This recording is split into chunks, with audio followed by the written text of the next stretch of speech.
नमस्कार दोस्तों आप सभी का हार्दिक स्वागत है हमारे YouTube चैनल पे। दोस्तों आज हम यहाँ बात कर रहे हैं UP triple S C PET 2022 के प्रैक्टिस सेट की। तो दोस्तों यहाँ पर टोटल 100 क्वेश्चन दिए गए हैं। चलिए बिना किसी देरी के स्टार्ट करते हैं क्वेश्चन नंबर 1 से।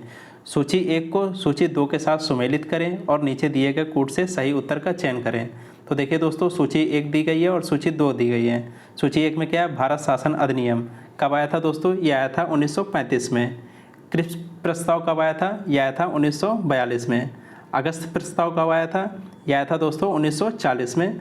और जो वेबल योजना है ये कब आई थी? 1945 में। तो दोस्तों इसका आंसर क्या हो जाएगा? Option number B. ठीक है, अगले क्वेश्चन की बात करते हैं। क्वेश्चन नंबर 2, एक वर्ष में स्वराज का नारा गांधी जी ने कब दिया? तो दोस्तों इसका आंसर हो जाएगा ऑप्शन नंबर बी, असहयोग आंदोलन के समय। ठीक है, अगले क्वेश्चन की बात करते हैं। क्वेश्चन नंबर 3, जब रोलेट एक्ट पारित हुआ था उस समय भारत का वायसराय कौन था? तो दोस्तों इसका आंसर हो जाएगा option number C, Lord Chelmsford. ये रोलेट एक्ट कब पारित हुआ था दोस्तों? ये पारित हुआ था सन 1919 में। ठीक है, अगले क्वेश्चन की बात करते हैं। क्वेश्चन नंबर 4, निम्नलिखित सत्याग्रहों में किसका नेतृत्व महात्मा गांधी ने नहीं किया था? तो दोस्तों इसका आंसर हो जाएगा ऑप्शन नंबर सी, बारदोली सत्याग्रह। ठीक है, तो इसका नेतृत्व किसने किया था? इसका नेतृत्व किया था सरदार वल्लभ भाई पटेल ने। ठीक है, अगले क्वेश्चन की बात करते हैं। क्वेश्चन नंबर 5, कलकत्ता में एशियाटिक सोसाइटी ऑफ बंगाल की स्थापना 1784 में किसने की? तो दोस्तों इसका आंसर हो जाएगा option number B, William Jones ने। ठीक है, अगले क्वेश्चन की बात करते हैं। क्वेश्चन नंबर 6, निम्नलिखित घटनाओं पर विचार कीजिए और इन्हें काल क्रमानुसार व्यवस्थित कीजिए। कौन सी घटना कौन से काल में हुई थी? तो क्रमानुसार आपको व्यवस्थित करना है कौन सी घटना सबसे पहले हुई थी। तो दोस्तों कन्नौज का युद्ध कब हुआ था? कन्नौज का युद्ध हुआ था ये 1540 ईस्वी में। ठीक है, और चौसा का युद्ध कब हुआ था? 1539 में, एक साल पहले। ठीक है, और तालीकोटा का युद्ध कब हुआ था? ये हुआ था दोस्तों 1565 में। और खानवा का युद्ध कब हुआ था? ये हुआ था 1527 में। तो सबसे पहले कौन सा युद्ध हुआ? सबसे पहले हुआ खानवा का युद्ध, उसके बाद हुआ चौसा का युद्ध, फिर कन्नौज का युद्ध और सबसे लास्ट में तालीकोटा का युद्ध। आंसर क्या हो जाएगा दोस्तों? आंसर हो जाएगा ऑप्शन नंबर ए। अगले क्वेश्चन की बात करते हैं। क्वेश्चन नंबर 7, कृष्णदेव राय के दरबार में अष्टदिग्गज कौन थे?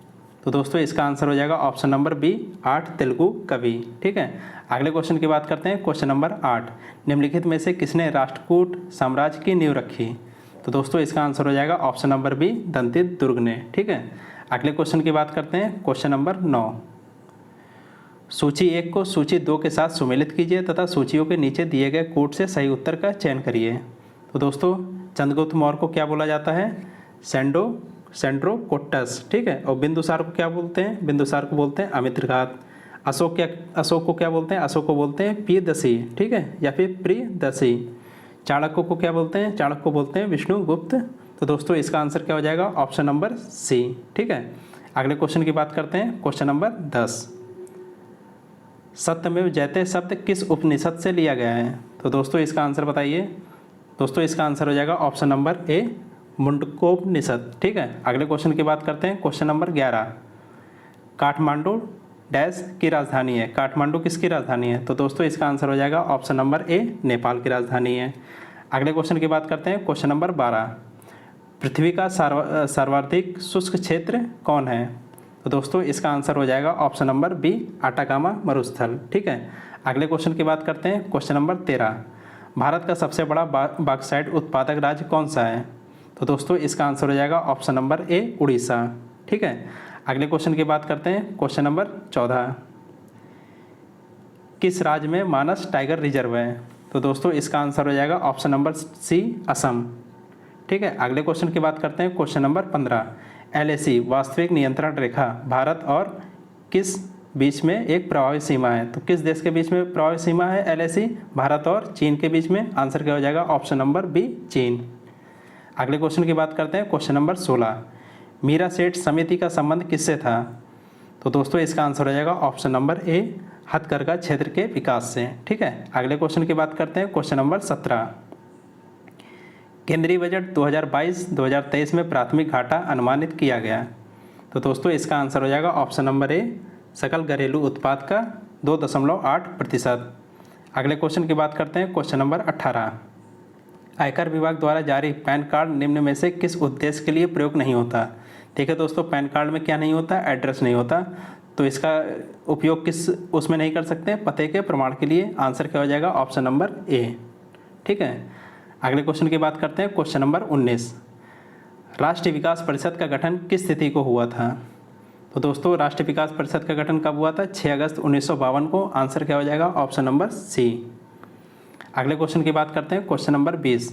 भारत में पहली पंचवर्षीय योजना का आधार था। तो दोस्तों, इसका आंसर हो जाएगा ऑप्शन नंबर ए, हैरोल्ड डोमर मॉडल। ठीक है, अगले क्वेश्चन की बात करते हैं, क्वेश्चन नंबर 21। निम्नलिखित में से लोकसभा की प्रथम महिला अध्यक्ष का नाम बताइए। तो दोस्तों, इसका आंसर क्या हो जाएगा, इसका आंसर हो जाएगा option number C, Meera Kumar. ठीक है, अगले क्वेश्चन की बात करते हैं, क्वेश्चन नंबर 22। भारतीय संविधान का जनक किसे माना जाता है। तो दोस्तों, इसका आंसर हो जाएगा option number D, Bhimrao Ambedkar ji को। ठीक है, अगले क्वेश्चन की बात करते हैं, क्वेश्चन नंबर 23। राष्ट्रपति अपना इस्तीफा किसे संबोधित देता है। ठीक है, तो दोस्तों, इसका आंसर हो जाएगा ऑप्शन नंबर ए, उपराष्ट्रपति को। ठीक है, अगले क्वेश्चन की बात करते हैं, क्वेश्चन नंबर 24। लोकसभा के पहले उपाध्यक्ष कौन थे। तो दोस्तों, इसका आंसर हो जाएगा ऑप्शन नंबर सी, एम अनंत सैनम अयंगर। ठीक है, अगले क्वेश्चन की बात करते हैं, क्वेश्चन नंबर 25। भारत के संविधान का वह कौन सा अनुच्छेद है जिसमें भारत के नियंत्रक और महालेखा परीक्षक का उल्लेख है। तो दोस्तों, यह अनुच्छेद है अनुच्छेद नंबर 148। आंसर क्या हो जाएगा, ऑप्शन नंबर बी। अगले क्वेश्चन की बात करते हैं, क्वेश्चन नंबर 26। इलेक्ट्रॉन का एंटी पार्टिकल क्या है। तो दोस्तों, इसका आंसर हो जाएगा ऑप्शन नंबर ए, पॉजिट्रॉन। ठीक है, अगले क्वेश्चन की बात करते हैं, क्वेश्चन नंबर 27। वायु दाब को मापने वाले यंत्र को कहते हैं। तो दोस्तों, क्या कहते हैं, आंसर हो जाएगा ऑप्शन नंबर बी, बैरोमीटर। ठीक है, अगले क्वेश्चन की बात करते हैं, क्वेश्चन नंबर 28। सिरके का रासायनिक नाम क्या है। तो दोस्तों, इसका रासायनिक नाम है एसिटिक अम्ल। आंसर क्या हो जाएगा, ऑप्शन नंबर बी, एसिटिक अम्ल। ठीक है, अगले क्वेश्चन की बात करते हैं, क्वेश्चन नंबर 29। निम्नलिखित का मिलान कीजिए। ठीक है, एक तरफ रूपांतरित तना है और दूसरा क्या है, उसके उदाहरण है। तो दोस्तों, प्रकंद किसका उदाहरण है, प्रकंद है अदरक का उदाहरण। बल्ब किसका उदाहरण है, बल्ब है प्याज का उदाहरण। और कंद किसका उदाहरण है, कंद है आलू का उदाहरण। आंसर क्या हो जाएगा, ऑप्शन नंबर ए। ठीक है, अगले क्वेश्चन की बात करते हैं, क्वेश्चन नंबर 30। डीपीटी टीका निम्नलिखित में से किस प्रकार का होता है। तो दोस्तों, यह एक होता है संयुक्त टीका। आंसर क्या हो जाएगा, ऑप्शन नंबर डी, संयुक्त टीका। ठीक है, अगले क्वेश्चन की बात करते हैं, क्वेश्चन नंबर 31। देखिए दोस्तों, ये मैथ का क्वेश्चन दिया गया है 6.5 इंटू 6.5 माइनस 45.5 प्लस 3.5 इंटू 3.5। दोस्तों देखिए किस फॉर्म में दिया है, ये है ए स्क्वायर। ठीक है, ये क्या दिया है, plus B square.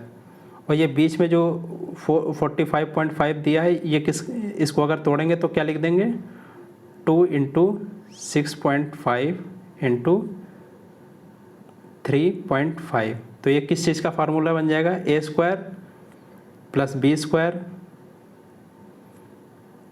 Minus 2ab। ये किस चीज़ का फार्मूला होता है, ये होता है ए प्लस बी का होल स्क्वायर। ठीक है, ए माइनस बी का होल स्क्वायर। किस चीज़ का फार्मूला, ए माइनस बी का होल स्क्वायर। ठीक है, तो देखिए ये A square plus B square minus 2ab का फार्मूला है ए माइनस बी का होल स्क्वायर। ठीक है, ए की वैल्यू कितनी है, ए की वैल्यू है 6.5, बी की वैल्यू कितनी है माइनस 3.5। ठीक है, इसका होल स्क्वायर घटाने पे कितना आ जाएगा, घटाने पे आ जाएगा अंदर 3 और 3 का क्या है, होल स्क्वायर। ठीक है, तो 3 3 का 9। आंसर क्या आ जाएगा, 9। ठीक है, ऑप्शन नंबर सी 9 आंसर आ जाएगा। ठीक है, अगले क्वेश्चन की बात करते हैं, क्वेश्चन नंबर 32।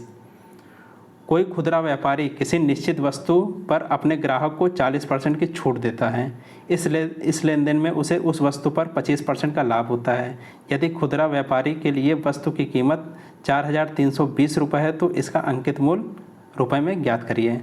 माना इसका अंकित मूल्य कितना है, मान लीजिए इसका अंकित मूल्य है 100 रुपये। ठीक है, अब क्या कह रहा है, 40% छूट देता है, तो 40% छूट देने के बाद इसका विक्रय मूल्य कितना आ जाएगा। ठीक है, इसका विक्रय मूल्य 40% छूट देने के बाद कितना आ जाएगा, 100 रुपये का अगर अंकित मूल्य है तो विक्रय मूल्य आ जाएगा 60 रुपये। अब क्वेश्चन क्या कह रहा है, उसे उस वस्तु पर 25% का लाभ होता है। ठीक है, 25% का लाभ होता है तो लाभ किस पे होगा, सीपी पे होगा, क्रय मूल्य पे, ठीक है। तो क्रय मूल्य पे लाभ होगा, तो मान लीजिए सीपी, ठीक है। क्रय मूल्य को क्या बोलते हैं, सीपी। सीपी पर कितना लाभ है, 25%, ठीक है। और कितने पे बेच रहा है ये, 60 रुपये में, ठीक है। सीपी निकालेंगे, सीपी कितना आ जाएगा, सीपी आ जाएगा 48 रुपये, ठीक है। अब ये आगे क्या कह रहा है, यदि खुदरा व्यापारी के लिए वस्तु की कीमत 4,320 रुपये है। देखिए इसमें वस्तु की कीमत दे दिया है 4,320 रुपये, यानी कि जो सीपी है हमारा जो 48 आ रहा है वो किसके बराबर हो जाएगा, 4,320 रुपये के बराबर, ठीक है। तो जो हमारा 48 है किसके बराबर आ जाएगा, 4,320 रुपये के बराबर, ठीक है। तो 1 रुपये किसके बराबर आ जाएगा, ये आ जाएगा 4,320/48। और हमें किसकी वैल्यू निकालनी है, हमने क्या माना था, 100 रुपये माना था, ठीक है। हमें 100 की वैल्यू निकालनी है, तो कितनी आ जाएगी, 100 की वैल्यू निकालनी है तो इसमें 100 से गुणा कर देंगे, ठीक है। काटने के बाद कितना आंसर आ जाएगा, ये आ जाएगा 9,000। आंसर क्या हो जाएगा, ऑप्शन नंबर बी 9,000, ठीक है। अगले क्वेश्चन की बात करते हैं, क्वेश्चन नंबर 33। 64 का स्क्वायर माइनस 36 का whole square is equal to 20 × x, ठीक है। देखिए किस चीज़ का फार्मूला बन रहा है, ये बन रहा है a square minus B square का, ठीक है।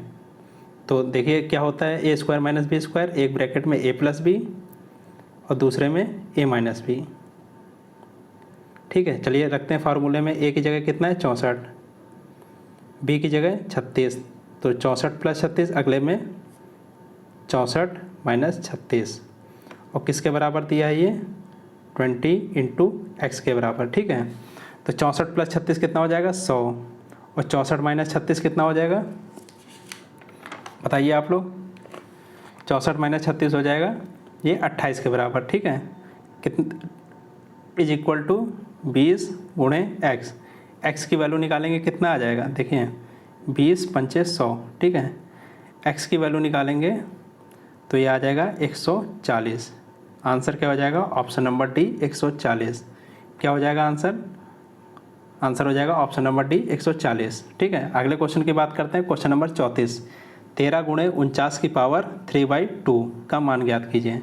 देखिए दोस्तों ये लिखा है 13 × 49 की पावर 3/2। 49 को हम क्या लिख सकते हैं, 7 की पावर 2, ठीक है। ये 7 का स्क्वायर होता है ना 49, ये क्या दिया है, 7 की पावर 2 लिख देंगे 49 की जगह, और 3/2 इसकी पावर ही है, ठीक है। तो इसको गुणा कर देंगे, 2 से 2 कैंसिल हो जाएगा, ठीक है।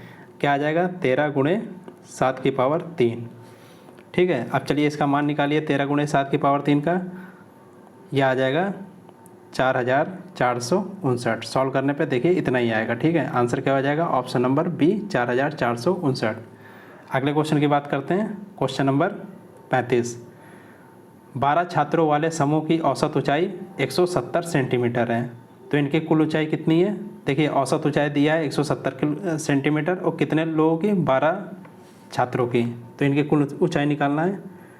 12 छात्रों की कुल ऊंचाई कितनी है, 12 × 170, ठीक है। ये कितना आ जाएगा, 2040 सेंटीमीटर, ये 12 छात्रों की कुल ऊंचाई है। अब क्या कह रहा है, 154 सेंटीमीटर, 157 सेंटीमीटर, 165 सेंटीमीटर और 172 सेंटीमीटर ऊंचाई वाले 4 छात्र समूह छोड़कर चले गए, ठीक है। देखिए 4 छात्र समूह छोड़कर चले गए, कितने छात्र बचे, 8 छात्र बचे। समूह की औसत ऊंचाई ज्ञात करिए। देखिए 8 छात्र टोटल बचे, तो नया औसत निकालना है आपको। तो नया औसत क्या हो जाएगा, देखिए ये पूरा औसत है 2040, ठीक है। अब इसमें से कौन कौन चला गया, इसमें से चला गया 154 सेंटीमीटर का लड़का, 157 सेंटीमीटर का लड़का, 165 सेंटीमीटर का लड़का, और लास्ट में 172 सेंटीमीटर का लड़का। औसत निकालना है तो कितने लड़के बचे थे, 8 लड़के बचे थे, ठीक है। क्या आ जाएगा, सॉल्व करने पे 1392/8, काटने के बाद क्या आ जाएगा, 174। आंसर क्या हो जाएगा, ऑप्शन नंबर बी 174। अगले क्वेश्चन की बात करते हैं, क्वेश्चन नंबर 36। मनोरथ का संधि विच्छेद होगा, तो दोस्तों क्या होगा, संधि विच्छेद मना प्लस रथ, आंसर नंबर ऑप्शन नंबर ए, ठीक है। अगले क्वेश्चन की बात करते हैं, क्वेश्चन नंबर 37। नाग रगड़ना का अर्थ क्या है, ठीक है। तो दोस्तों इसका अर्थ है दीनतापूर्वक प्रार्थना करना। आंसर क्या हो जाएगा? Option number C. अगले क्वेश्चन की बात करते हैं, क्वेश्चन नंबर 38। जिसके सिर पर चंद्र हो के लिए एक उपयुक्त शब्द है।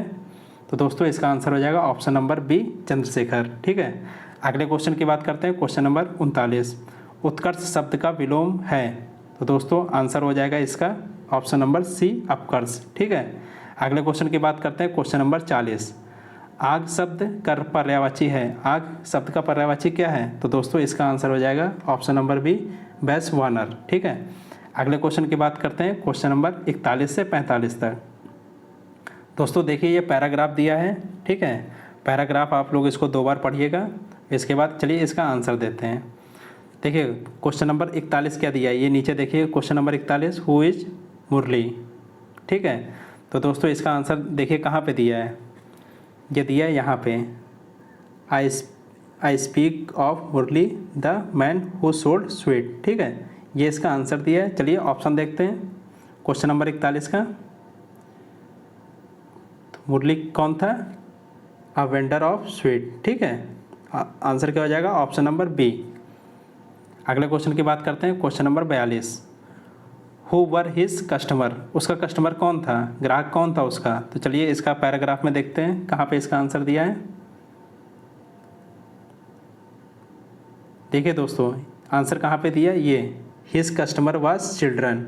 कौन है उसका ग्राहक? चिल्ड्रन मतलब बच्चे हैं। चलिए आंसर लगाते हैं क्वेश्चन नंबर 42 का, हु वर हिज कस्टमर।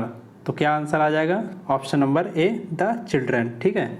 अगले क्वेश्चन की बात करते हैं, question number 43। What time would he go to school. किस समय वह स्कूल जाता था? चलिए दोस्तों इसका भी आंसर देखते हैं पैराग्राफ में कहाँ पे दिया है। देखिए दोस्तों इसका आंसर दिया है 9 इन द मॉर्निंग। ठीक है। तो दोस्तों चलिए आंसर लगाते हैं। क्या आंसर हो जाएगा क्वेश्चन नंबर 43 का? At 9 in the morning, option number D. ठीक है। अगले क्वेश्चन की बात करते हैं, question number 44। Give synonyms for the following word. इसका पर्यायवाची निकालना है। पर्यायवाची मतलब जिसका अर्थ समान हो। ठीक है। शब्द क्या है? कॉर्डियल। ठीक है। कॉर्डियल मतलब क्या होता है? इसका मतलब होता है मैत्रीपूर्ण। ठीक है। इसका मतलब क्या होता है? कॉर्डियल का मतलब मैत्रीपूर्ण। ठीक है। इधर सही से लिख नहीं पा रहा, फिर से लिखते हैं। मतलब इसका क्या होता है? मैत्रीपूर्ण। तो इसका पर्यायवाची क्या होगा? इसका पर्यायवाची होगा option number D, friendly. Friendly मतलब भी क्या होता है? मैत्रीपूर्ण। ठीक है। अगले क्वेश्चन की बात करते हैं, question number 45। Give antonyms for the following words. इसका विलोम निकालना है। किसका निकालना है? कर्ट का।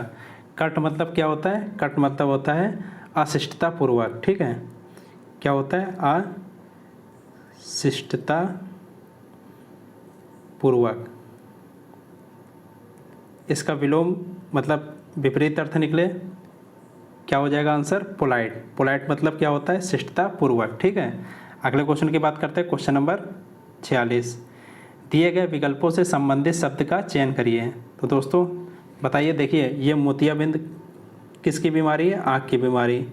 एक्जिमा, देखिए जैसे मोतियाबिंद होता है आँखों में। ठीक है। एक्जिमा किस में होता है? एक्जिमा स्किन की बीमारी है, त्वचा की बीमारी है। ठीक है। तो आंसर क्या हो जाएगा? ऑप्शन नंबर डी, स्किन यानी कि त्वचा। ठीक है। अगले क्वेश्चन की बात करते हैं, क्वेश्चन नंबर 47। एक निश्चित कोड भाषा में यदि CRECH को DTHGM लिखा जाता है तो उसी कोड भाषा में FETCH को क्या लिखा जाएगा? देखिए CRECH। ठीक है। इसको क्या लिखते हैं? इसको लिखते हैं DTHGM। ठीक है। देखिए दोस्तों इसको कैसे लिखते हैं, देखिए C में +1 जोड़ेंगे D आ जाएगा, R में +2 जोड़ेंगे क्या आ जाएगा? ये नीचे T आ जाएगा, E में +3 जोड़ेंगे क्या आ जाएगा? H आ जाएगा, C में +4 जोड़ेंगे कितना आ जाएगा? G आ जाएगा, और H में +5 जोड़ेंगे ये आ जाएगा M। ठीक है। यानी कि पहले में 1 जोड़ेंगे, दूसरे में 2, तीसरे में 3, चौथे में 4 और 5 में 5। ठीक है। इसी तरह इसका निकालते हैं FETCH। पहले में कितना जोड़ेंगे? पहले में 1 जोड़ेंगे क्या आ जाएगा नीचे? F में क्या जोड़ेंगे? 1, ठीक है, एफ जी आ जाएगा, ठीक है। ई में कितना जोड़ेंगे, ई में 2 जोड़ेंगे, क्या आ जाएगा, जी। टी में कितना जोड़ेंगे, टी में जोड़ेंगे 3, ठीक है, ये टी है, यहाँ पे कितना जोड़ेंगे 3, क्या आ जाएगा, डब्लू। सी में कितना जोड़ेंगे, सी में जोड़ेंगे 4, क्या आ जाएगा, जी। एच में कितना जोड़ेंगे 5, और क्या आ जाएगा, ये एम। आंसर क्या आ जाएगा, ऑप्शन नंबर बी, जी जी डब्लू जी एम, ठीक है। अगले क्वेश्चन की बात करते हैं, क्वेश्चन नंबर 48। सांची की तस्वीर देखते हुए नितिन कहता है, क्या कहता है सांची की तस्वीर देखते हुए, इसकी माँ, यानी कि किसकी माँ, सांची की माँ, SACHI, सांची की माँ, ठीक है, के पिता, यानी कि सांची की जो माँ है इनके भी पिता, ठीक है, इनके पिताजी।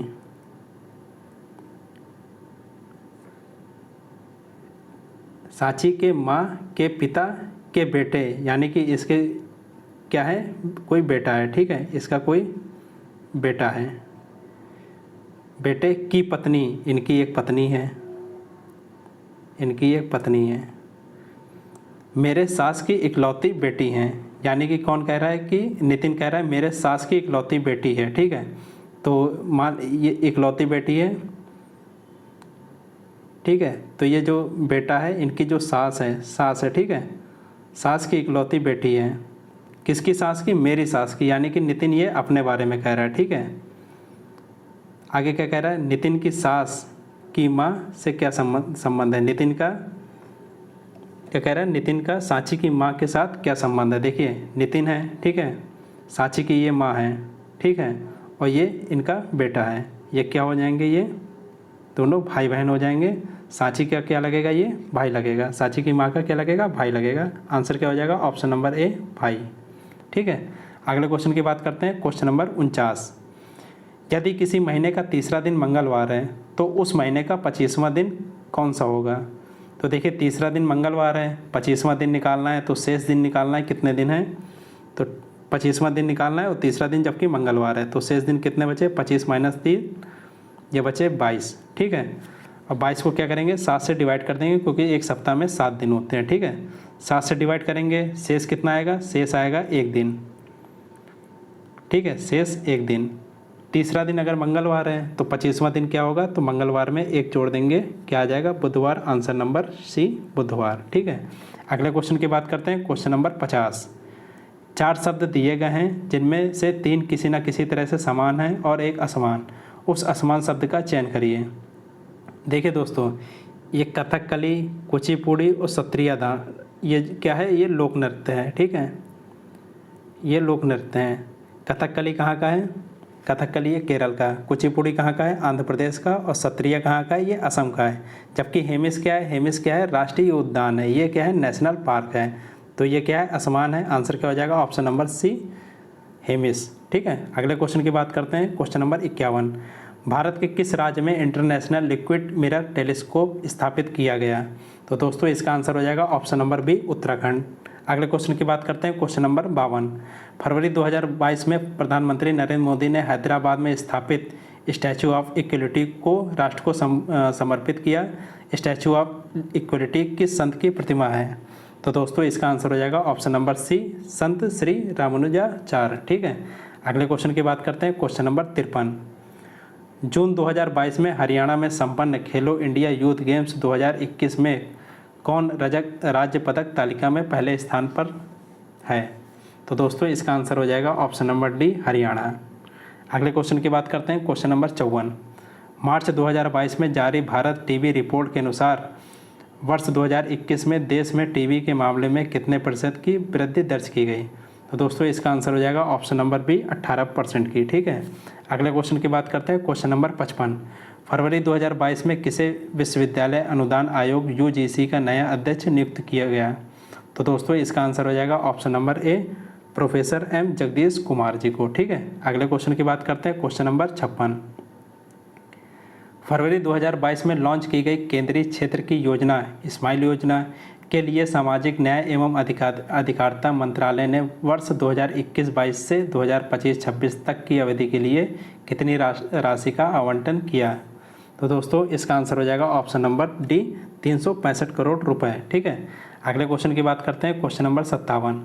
मई जून 2022 में आयोजित 94वीं स्क्रिप्स नेशनल स्पेलिंग बी प्रतियोगिता 2022 में जीत हासिल करने वाली भारतीय मूल की अमेरिकी छात्रा का नाम क्या है? तो दोस्तों इसका आंसर क्या हो जाएगा? इसका आंसर हो जाएगा ऑप्शन नंबर ए, हरिनी लोगन। ठीक है, अगले क्वेश्चन की बात करते हैं, क्वेश्चन नंबर 58। मार्च 2022 में तीसरे राष्ट्रीय जल पुरस्कार समारोह में उत्तर प्रदेश को सर्वश्रेष्ठ राज्य श्रेणी में कौन सा स्थान प्राप्त हुआ? तो दोस्तों इसका आंसर हो जाएगा ऑप्शन नंबर ए, पहला स्थान प्राप्त हुआ। ठीक है, अगले क्वेश्चन की बात करते हैं, क्वेश्चन नंबर 59। मार्च 2022 में भारत अमेरिका सैन्य सहयोग समूह की 19वीं बैठक कहाँ संपन्न हुई? तो दोस्तों इसका आंसर हो जाएगा ऑप्शन नंबर बी, आगरा। ठीक है, अगले क्वेश्चन की बात करते हैं, क्वेश्चन नंबर 60। जुलाई 2021 में भारत में स्थित किस हड़प्पाकालीन स्थल को यूनेस्को ने विश्व धरोहर स्थल की सूची में शामिल किया? तो दोस्तों इसका आंसर हो जाएगा ऑप्शन नंबर सी, धौलावीरा को। ठीक है, अगले क्वेश्चन की बात करते हैं, क्वेश्चन नंबर 61। नॉर्वे की राजधानी क्या है? तो दोस्तों नॉर्वे की राजधानी है ओस्लो। आंसर क्या हो जाएगा? Option number D, Oslo. ठीक है, अगले क्वेश्चन की बात करते हैं, क्वेश्चन नंबर 62।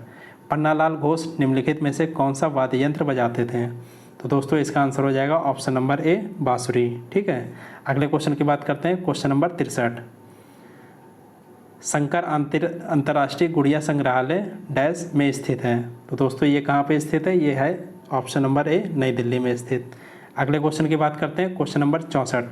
निम्नलिखित पुस्तकों में से किस पुस्तक का लेखक महावीर ने किया है? तो दोस्तों इसका आंसर हो जाएगा ऑप्शन नंबर बी, बृहद संहिता। ठीक है, अगले क्वेश्चन की बात करते हैं, क्वेश्चन नंबर 65। ऑस्ट्रेलिया की राजधानी क्या है? तो दोस्तों ऑस्ट्रेलिया की राजधानी है कैनबरा। आंसर क्या हो जाएगा? Option number B. ठीक है, अगले क्वेश्चन की बात करते हैं, क्वेश्चन नंबर 66। तमिलनाडु की संसदीय सीट की संख्या कितनी है? तो दोस्तों इसका आंसर हो जाएगा ऑप्शन नंबर सी, 18। अगले क्वेश्चन की बात करते हैं, क्वेश्चन नंबर 67। प्रधानमंत्री नरेंद्र मोदी ने प्रतिवर्ष कब वीर बाल दिवस मनाने की घोषणा की है? तो दोस्तों इसका आंसर हो जाएगा ऑप्शन नंबर बी, 26 दिसंबर को। अगले क्वेश्चन की बात करते हैं, क्वेश्चन नंबर 68। पुस्तक 400 डेज के लेखक कौन है? तो दोस्तों इसके लेखक है चेतन भगत। आंसर क्या हो जाएगा? ऑप्शन नंबर सी, चेतन भगत। ठीक है, अगले क्वेश्चन की बात करते हैं, क्वेश्चन नंबर 69। ऑस्ट्रेलियन ओपन 2022 के पुरुष एकल का खिताब किसने जीता? तो दोस्तों इसका आंसर हो जाएगा option number D, Rafael Nadal ने। अगले क्वेश्चन की बात करते हैं, क्वेश्चन नंबर 70। जून 2022 में विश्व कार शिखर सम्मेलन का आयोजन कहाँ किया गया? तो दोस्तों इसका आयोजन किया गया जेनेवा में। आंसर क्या हो जाएगा? Option number D, Geneva. ठीक है, अगले क्वेश्चन की बात करते हैं, क्वेश्चन नंबर 71 से 75। दोस्तों देखिए यहाँ पे हिंदी का गद्यांश दिया गया है। ठीक है, आप लोग इसको गद्यांश दो बार पढ़िएगा धीरे धीरे। ठीक है, चलिए इसका आंसर लगाते हैं। क्वेश्चन नंबर 71, प्रमाण किसका प्रतीक है? तो देखिए दोस्तों ये पैराग्राफ में कहाँ पे दिया गया है? सारे क्वेश्चन आपको पैराग्राफ में मिलेंगे। देखिए ये क्वेश्चन इसका आंसर दिया गया है ये।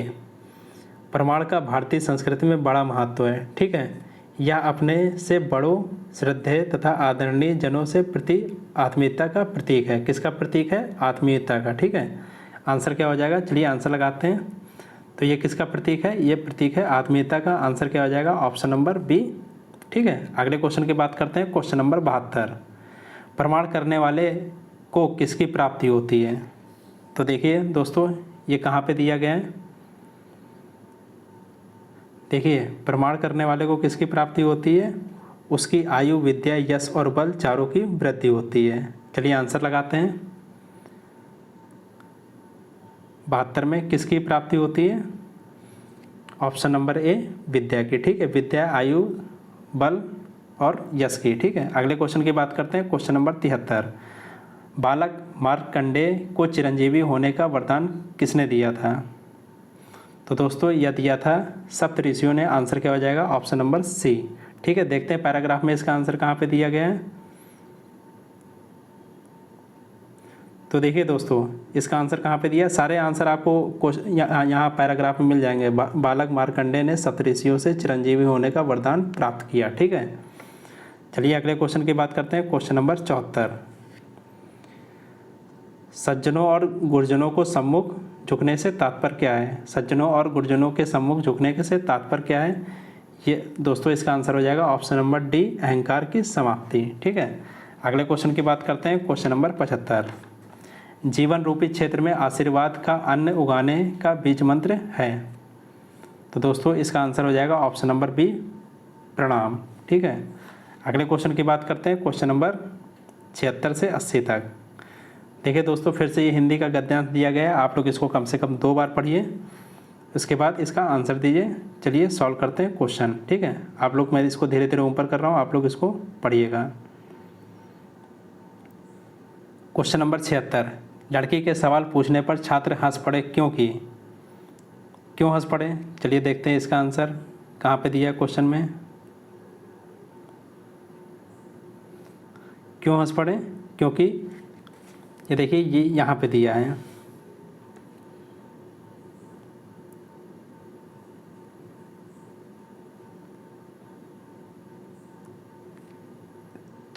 तुम तो ठीक से खड़ी भी नहीं हो सकती। ठीक है, ये बोला था उस लड़की को, तुम तो ठीक से खड़ी भी नहीं हो सकती।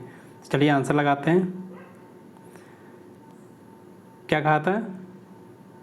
तुम तो ठीक से खड़ी भी नहीं हो सकती, तो खेलना कैसे जानोगे? ठीक है, आंसर क्या हो जाएगा? ऑप्शन नंबर डी, खेल नहीं सकती। ठीक है, अगले क्वेश्चन की बात करते हैं, क्वेश्चन नंबर 77।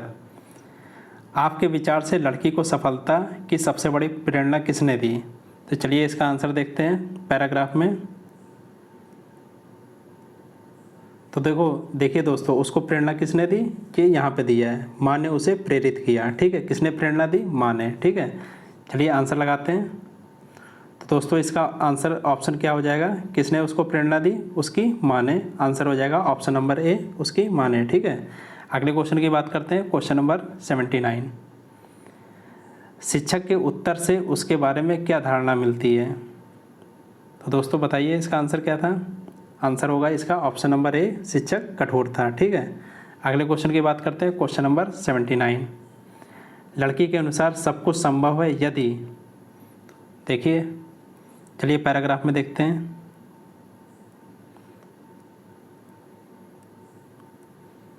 क्या संभव है? यदि लगन सच्ची और इरादे बुलंद हो तो सब कुछ संभव है। ठीक है, चलिए आंसर लगाते हैं क्वेश्चन नंबर 79 का। यदि सच्ची लगन और ऊंचे इरादे हो तो सब कुछ संभव है। आंसर हो जाएगा ऑप्शन नंबर डी। ठीक है, अगले क्वेश्चन की बात करते हैं, क्वेश्चन नंबर 80। गद्यांश में निहित मुख्य संदेश है। क्या संदेश है? दोस्तों इसका आंसर हो जाएगा ऑप्शन नंबर ए, सफलता के लिए लगन और परिश्रम आवश्यक है। ठीक है, चलिए अगले क्वेश्चन की बात करते हैं, क्वेश्चन नंबर 81 से 85 तक। दिए गए ग्राफ का अध्ययन करें और नीचे दिए गए प्रश्नों के उत्तर दें। ठीक है, 5 वर्षों के दौरान कंपनी XYZ का राजस्व और व्यय करोड़ों में दिया गया है। देखिए दोस्तों, ये ग्राफ दिया गया है जिसमें 5 वर्षों के दौरान कंपनी XYZ का राजस्व और व्यय दिया है। देखिए दोस्तों, राजस्व किस में दिया गया है? जो हल्का वाला है ये राजस्व है, और ये जो डार्क वाला है ये व्यय है। ठीक है, ये पहला वाला जो ग्राफ में है ये क्या है? राजस्व है। ठीक है, और ये जो दूसरा वाला है ये क्या है? व्यय है। ठीक है, तो 2014 में कितना राजस्व है? यह है 275। व्यय कितना है? वह है 210। ठीक है, 2015 में राजस्व कितना है? 350। व्यय कितना है? 300। और 2017 में कितना राजस्व है? 480। व्यय कितना है? 450। ठीक है, और 2018 में कितना है? 527 राजस्व है, और व्यय कितना है? 490। ठीक है, इसका आप लोग स्क्रीनशॉट ले लीजिए या फिर रफ कॉपी में बना लीजिए। चलिए सॉल्व करते हैं क्वेश्चन नंबर 81। किस वर्ष कंपनी का राजस्व 2014, 16 और 18 के दौरान औसत व्यय के 1.2 गुने के बराबर है? तो देखिए 2014 का कितना है? 2014 में देखिए कंपनी का राजस्व कितना है? देखिए ये 14 है। ठीक है, राजस्व कितना है? 275। ठीक है, कितना है? 275। 16 में कितना है? देखिए 16 ये है, और राजस्व कितना है? 420। 18 में कितना है? देखिए ये 18 है। ठीक है, 18 में कितना है? 527। ये 420 है। ठीक है, 527। इसका औसत निकालना है। औसत निकालना है, 3 संख्या है तो 3 से डिवाइड कर देंगे। कितना आ जाएगा जोड़ने पे? 1050/3। ठीक है, और क्या कह रहा है? औसत व्यय का 1.2 गुने के बराबर है। ठीक है, 1050/3 कितना गुना है 1.2 गुना, ठीक है। कितना आ जाएगा 420। अब क्या कह रहा है, ठीक है। 420 देखिए किस में राजस्व है, 420 देखिए ये राजस्व है 2016 में। आंसर क्या हो जाएगा, ऑप्शन नंबर सी 2016, ठीक है। इस तरह आपको निकालना है, ठीक है। अगले क्वेश्चन की बात करते हैं, क्वेश्चन नंबर 82। यदि 5 वर्ष में कंपनी में व्यय से संबंधित आंकड़ों के लिए पाई चार्ट तैयार किया जाता है तो 2016 में व्यय को निरूपित करने वाले क्षेत्र का केंद्रीय कोण होगा। तो देखिए 2016 में कितना व्यय हुआ, ठीक है। 2016 में कितना व्यय हुआ, तो देखिए 5 वर्षों में कितना व्यय हुआ टोटल, 2014 में हुआ आपका 210, ठीक है। 15 में कितना हुआ व्यय आपका 300, 16 में कितना हुआ 350, 17 में कितना हुआ 450, ये व्यय है, राजस्व नहीं है, ठीक है। और 2018 में कितना हुआ 490, ठीक है। कितना टोटल व्यय आ गया, ये आ गया 1800। अब क्या कह रहा है, 2016 में व्यय को निरूपित करने वाले क्षेत्र का केंद्रीय कोण निकालना है। देखिए 1800 है, ठीक है। ये कितना है, ये किसके बराबर कर देंगे, ये 360 डिग्री के बराबर कर देंगे, ठीक है, क्योंकि ये 5 साल का व्यय है, ठीक है। तो देखिए अब कितना है, 2016 में व्यय कितना है, 2016 में व्यय है ये 350। तो 350 कितने के बराबर हो जाएगा, 350 हो जाएगा 360, 1800 नीचे चला जाएगा और गुणा किससे कर देंगे 350 से। आंसर क्या आ जाएगा, ये आ जाएगा 70 डिग्री। ऑप्शन नंबर बी इसका आंसर हो जाएगा, ठीक है।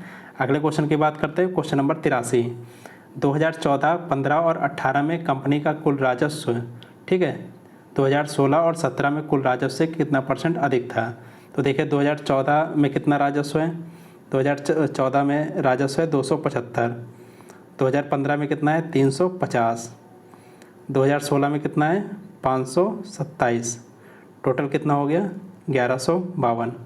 आगे क्या कह रहा है, 2016 और 17 में कुल व्यय। तो 2016-17 में कुल व्यय कितना है, 16 में व्यय है 350, 17 में कितना है 450, ठीक है। कुल व्यय कितना हो गया 800 2016 और 17 में।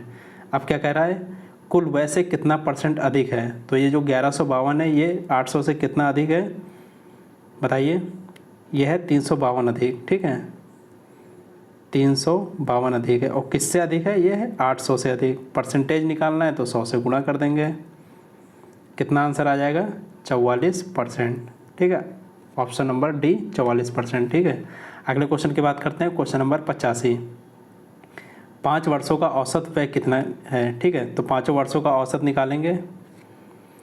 देखिए पहले वर्ष का कितना है 210, दूसरे वर्ष का 300, तीसरे वर्ष का 350, चौथे वर्ष का 450, पाँचवें वर्ष का 490, 2018 का 490। इसका औसत निकालना है तो 5 साल दिए गए हैं, 5 से डिवाइड कर देंगे, ठीक है। टोटल ऊपर जोड़ने पे कितना आएगा 1800/5, डिवाइड करेंगे कितना आ जाएगा 360। आंसर क्या हो जाएगा, ऑप्शन नंबर ए 360, ठीक है। अगले क्वेश्चन की बात करते हैं, क्वेश्चन नंबर 85। वर्ष 2015 में कंपनी का व्यय कंपनी के राजस्व से कितना % कम था।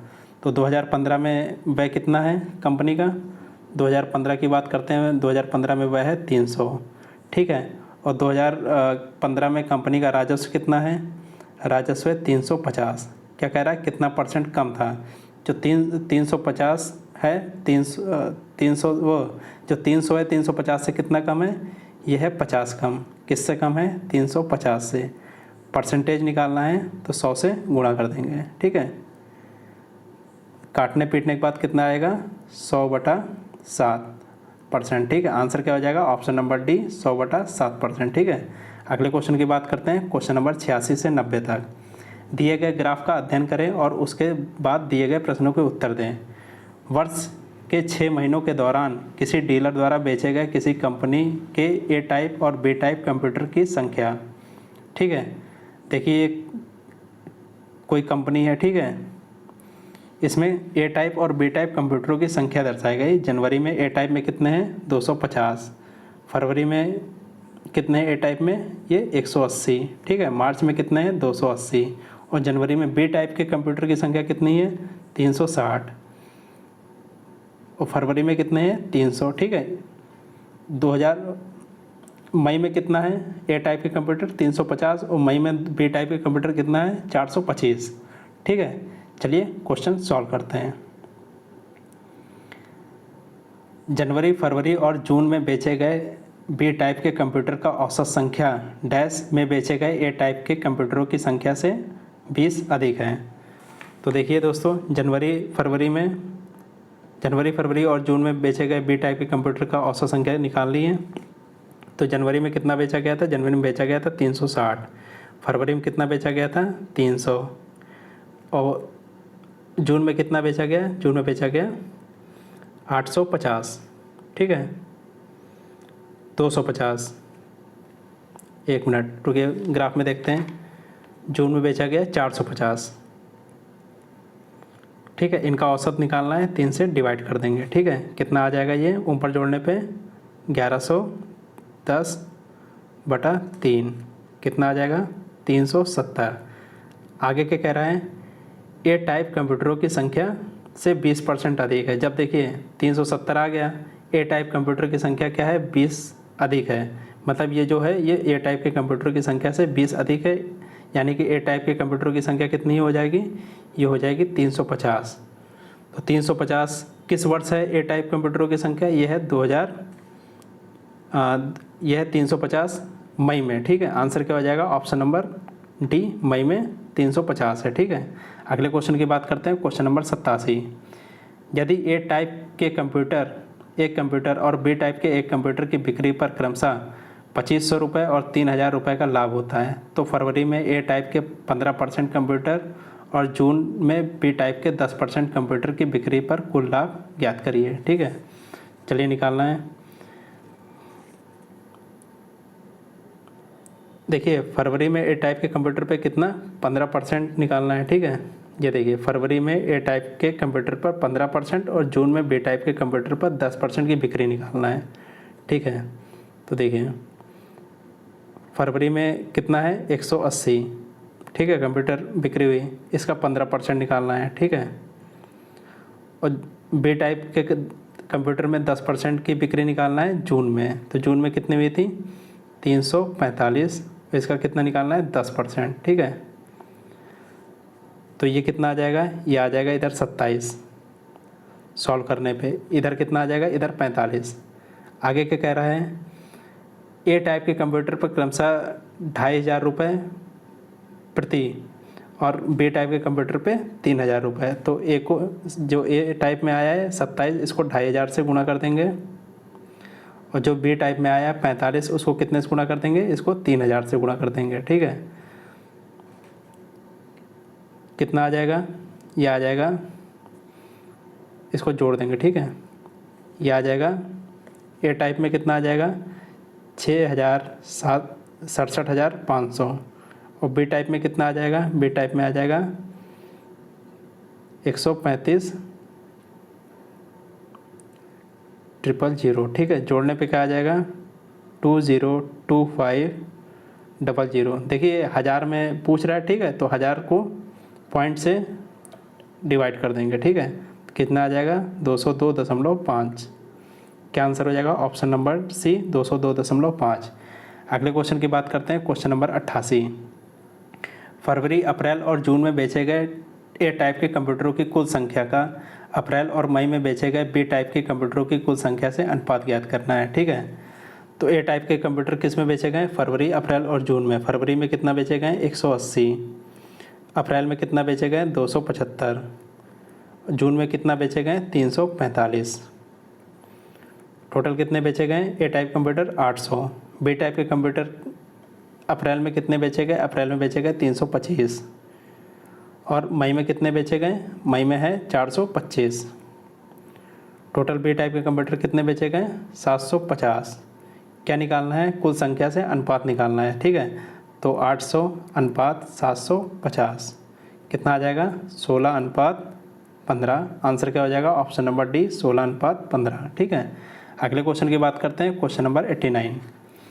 वर्ष के 6 महीनों के दौरान डीलर द्वारा बेचे गए ए टाइप के कंप्यूटरों की औसत संख्या क्या है? तो दोस्तों ए टाइप के कंप्यूटरों की औसत संख्या क्या है? ए टाइप जनवरी में कितना बेचा?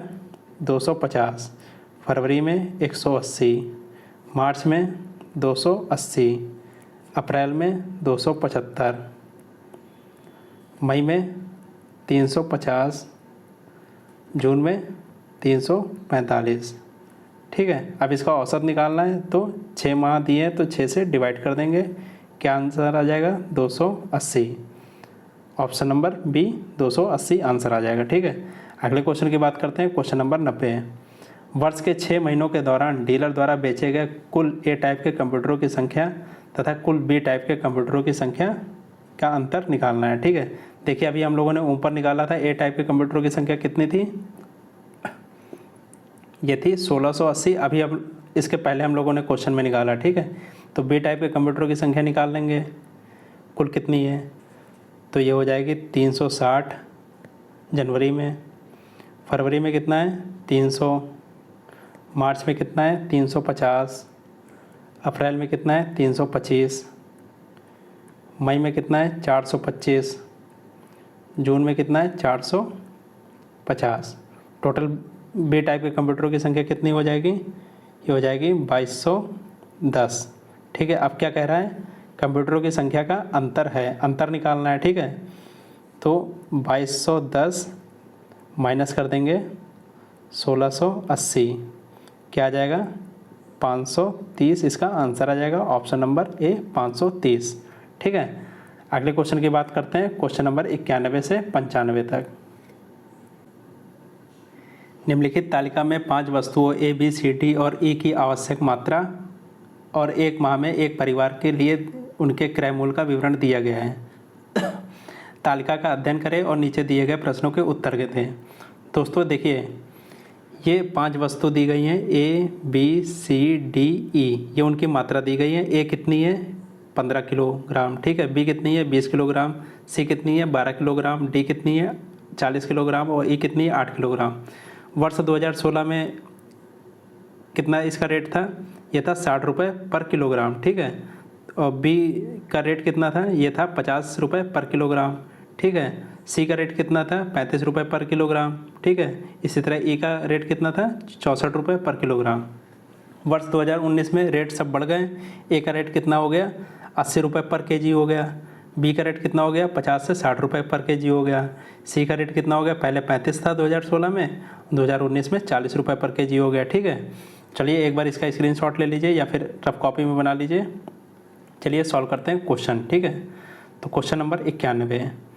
वर्ष 2019 में ए और डी वस्तुओं पर व्यय की गई कुल राशियों का अनुपात ज्ञात करना है। ठीक है, तो 2019 में ए पर कितना व्यय किया गया? ए की मात्रा कितनी है? ठीक है, 2019 में ए पे कितना व्यय किया गया? ए की मात्रा कितनी है? ए की मात्रा है 15 और 2019 में उसका पर केजी रेट क्या था? 80 रुपये पर केजी। ठीक है, तो इसकी कितना कुल व्यय किया गया? 1200 रुपये। ठीक है, अब क्या कह रहा है?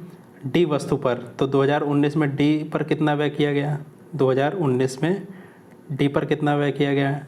डी की कुल मात्रा कितनी थी? 40 केजी। ठीक है, और रेट क्या था? 85 रुपये पर केजी। तो टोटल इसका कितना हो गया? 3400 रुपये। ठीक है, अब क्या कह रहा है? कुल राशियों का अनुपात ज्ञात करना है। ठीक है, तो अनुपात किसका ज्ञात करना है? 1200 अनुपात 3400। 2 जीरो से 2 जीरो कट गया, क्या आंसर आ जाएगा? 6 अनुपात 17, 2 से डिवाइड करने पे। ठीक है, आंसर क्या हो जाएगा? 6 अनुपात 17। ऑप्शन नंबर डी सही है। ठीक है, अगले क्वेश्चन की बात करते हैं। Question number 92। 2016 से 2019 तक वस्तु डी के मूल्य में वृद्धि प्रतिशत कितना है? तो देखिए दोस्तों, 2016 में कितना इसका मूल्य था डी वस्तु का? 2016 में था 75 रुपये पर केजी। ठीक है, 2019 में कितना हो गया? 19 में हो गया 85 रुपये पर केजी। क्या कह रहा है? वृद्धि प्रतिशत ज्ञात करना है। कितनी वृद्धि हुई? 10%, 10 रुपये वृद्धि हुई। किससे हुई? 75 रुपये से। परसेंटेज निकालना है, 100 से गुणा कर देंगे। 25 चौको 100 और 25 तिहाई 75, 40/3। आंसर क्या हो जाएगा? 13.33%। ठीक है, ऑप्शन नंबर सी 13.33%। ठीक है, अगले क्वेश्चन की बात करते हैं। क्वेश्चन नंबर 93, उस परिवार द्वारा वर्ष 2019 में 5 वस्तुओं पर खर्च की गई कुल राशि बताइए। ठीक है, तो 2019 में कितनी ए द्वारा कितना की राशि खर्च की गई थी 2019 में? ए 15 किलोग्राम है। ठीक है, रेट क्या था 2019 में? 80 रुपये kg। बी का कितना था? बी है, इसकी आवश्यक मात्रा कितनी थी? 20। ठीक है, रेट क्या था 2019 में? 60 रुपये पर kg। सी में कितनी मात्रा थी? 12, रेट क्या था? 40 रुपये पर kg। ठीक है, प्लस डी का मात्रा कितनी थी? 40, रेट क्या था? 85 रुपये पर kg। ई की मात्रा कितनी थी? ई की मात्रा है 8 और रेट क्या था?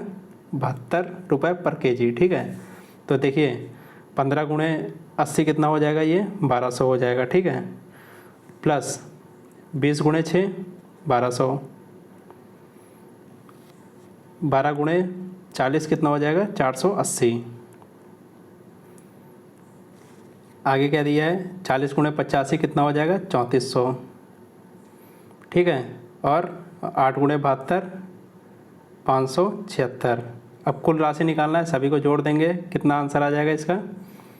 इसका आंसर आ जाएगा 6856, ऑप्शन नंबर ए। ठीक है, अगले क्वेश्चन की बात करते हैं। क्वेश्चन नंबर 94, वर्ष 2016 की तुलना में वर्ष 2019 में वस्तुओं बी और सी में अतिरिक्त व्यय की राशि ज्ञात कीजिए। ठीक है, तो 2016 में कितनी व्यय हुआ था? बी में देखो, बी की जो मात्रा थी कितनी थी? 20। ठीक है, और वह कितना था 2016 में? 50 रुपये पर kg। ठीक है, सी की मात्रा कितनी थी? 12 और वह कितना था? 35 रुपये पर kg। टोटल कितना आ गया? 1420। ठीक है, और 2019 की बात करेंगे।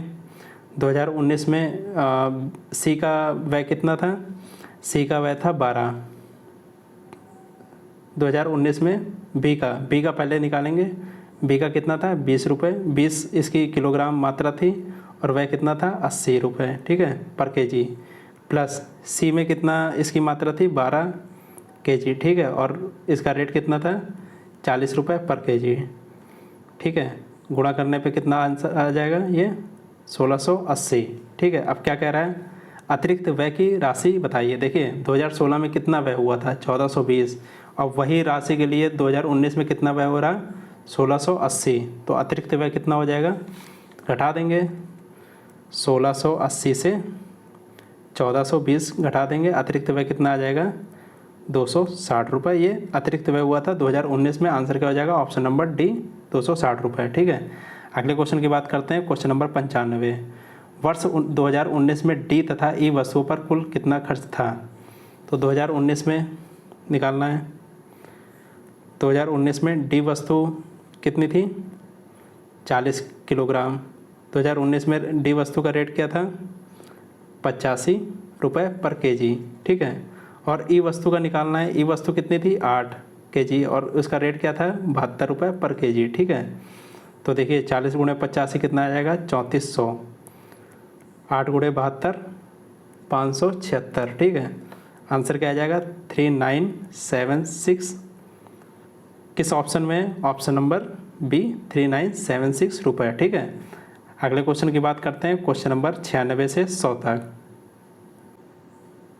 दिए गए आंकड़ों का अध्ययन करें और निम्नलिखित प्रश्नों के उत्तर दें।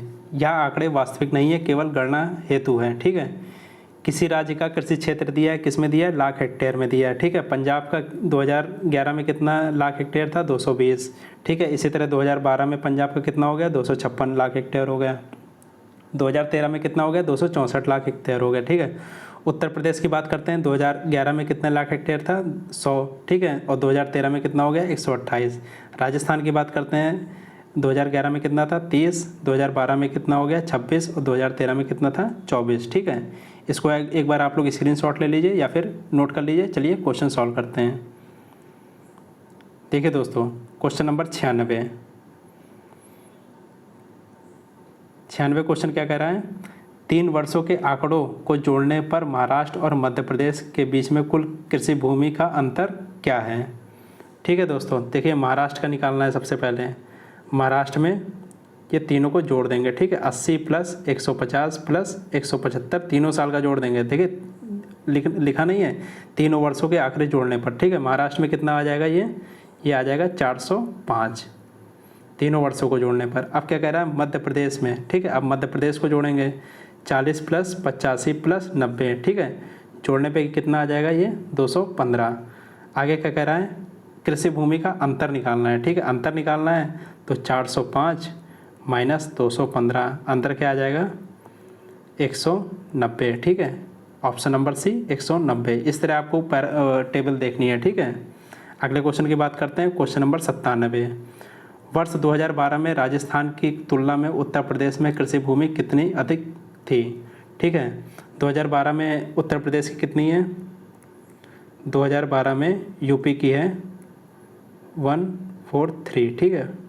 और राजस्थान की कितनी है 2012 में, राजस्थान की है 26, ठीक है। अब ये पूछ रहा है कृषि भूमि कितनी अधिक थी, तो कितनी अधिक थी माइनस कर देंगे, कितना आ जाएगा 117 लाख हेक्टेयर यूपी की अधिक है। आंसर क्या आ जाएगा ऑप्शन नंबर डी 117, ठीक है। अगले क्वेश्चन की बात करते हैं, क्वेश्चन नंबर 98। 2011 की तुलना में वर्ष 2013 में पंजाब में कृषि भूमि में कितने % की वृद्धि हुई। तो 2011 में पंजाब में कितनी थी, 2011 में, ठीक है, पंजाब में थी 220, ठीक है। अब 2013 में कितनी हो गई, ये बढ़ के हो गई 264। अब क्या कह रहा है कितने % की वृद्धि हुई, कितनी वृद्धि हुई 44 की वृद्धि हुई। किससे वृद्धि हुई 220 से, परसेंटेज निकालना है 100 से गुणा कर देंगे, ठीक है।